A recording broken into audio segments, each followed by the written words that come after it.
Ilang Pilipinong kardinal ang sinasabing pinagpipilian para maging susunod na Santo Papa kasunod ng pagpanaw ni Pope Francis. Yan ang ulat ni Eugene Fernandez ng IBC 13.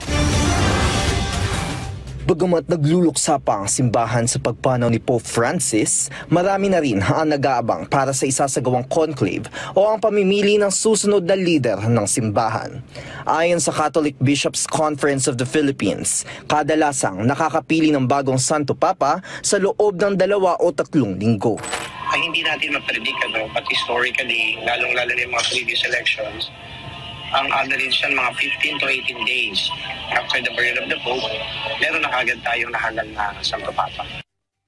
At para sa nalalapit na conclave, 3 mga Pilipinong kardinal ang nakatakdang bumoto, si Luis Antonio Cardinal Tagle, Manila Archbishop Jose Cardinal Advincula at CBCP President Pablo Virgilio Cardinal David.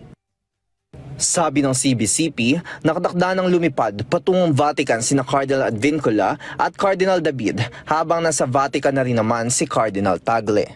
Ang alam ko, si Cardinal Joe Advincula ay pupunta na ng Vatican para sa pag-attend niya sa libing and later on sa conclave kung saan pipiliin ang magiging bagong Santo Papa.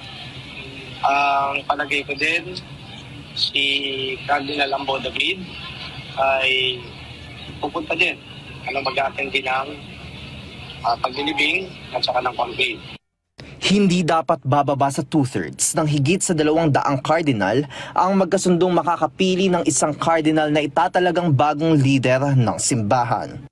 Isa sa matunog na pangalan na pinagpipilian ay si Cardinal Tagle. Bagamat magandang balita ito, iginiit ng simbahan na tanging ang mga kardinal lamang ang makapagsasabi nito sa gabay na rin ng Espiritu Santo. The recognition of our country as a major contributor of missionaries and of course as a major agent of communicating or proclaiming the gospel.